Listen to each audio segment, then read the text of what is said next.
Yo, what's going on, my spicy food loving friends? Today we are making a spicy, easy yet perfect habanero salsa. It's a habanero salsa from the Yucatan and it's nice and spicy. It's called Xni-Pec and it's one of our favorites. So let me show you how to make it.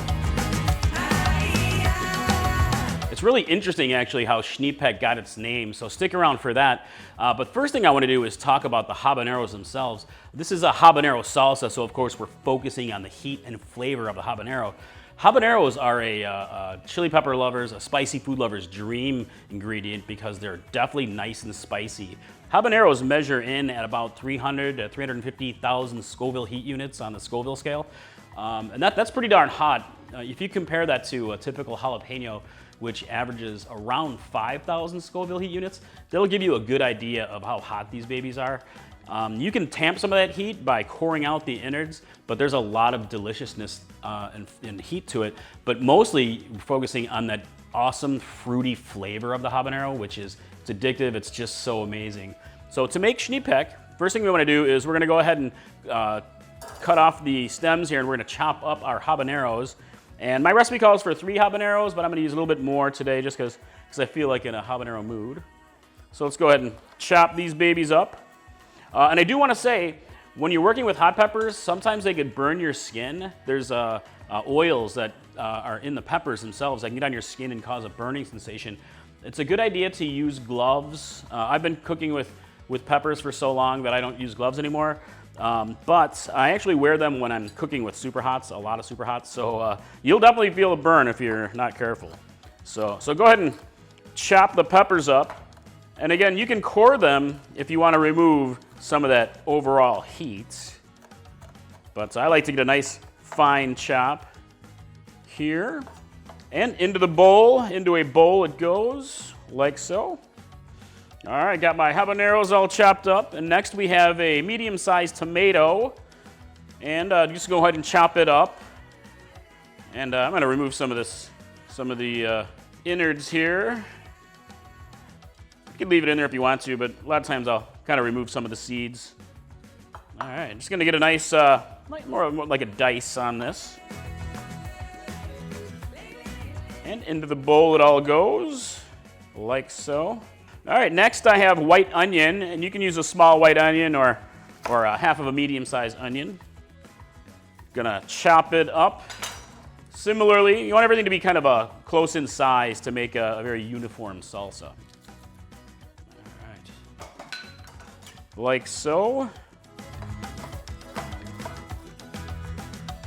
All right, onion is chopped and into the bowl it goes. Oh, making a mess.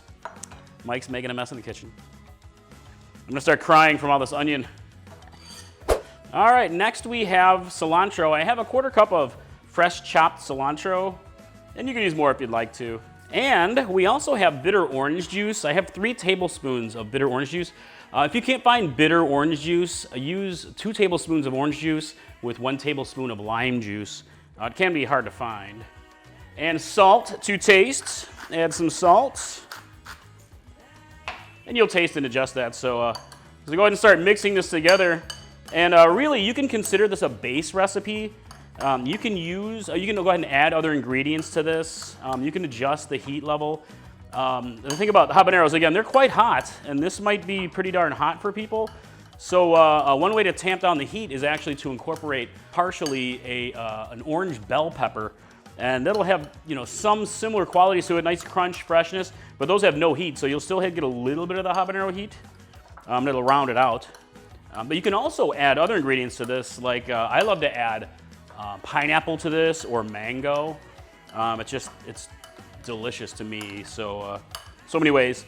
And you can also scale this up, so just double or even triple the ingredients, and you can make a big batch of this for your next party, and just watch people sweating while they're eating it. This actually brings me to the name Xni-Pec. Xni-Pec actually is Mayan for dog's nose, and the reason it got its name is because when you eat this, you'll get sweaty and tacky, kind of like a dog's nose, a wet dog's nose. So totally cracks me up. I think that's a seriously awesome name, and no joke, when you take a bite of this, you will actually realize. All right, at this point, this is nicely mixed up, but there's a very important step. Very important to let it mingle, let the flavors mingle a bit. I like to cover it and put it in the refrigerator for at least an hour, usually a couple hours.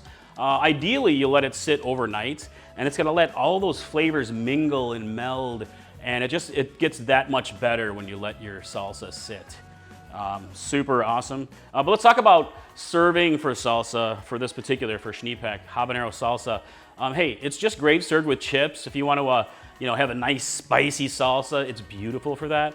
But it's also great to all kinds of Mexican dishes. Just go ahead and top your tacos with it, your burritos, sandwiches. It's really awesome as just a general topping. I absolutely love it. And again, it's a base recipe, so consider adding other ingredients like pineapple. There's so many different ways to enjoy it. All right, let's give it a taste.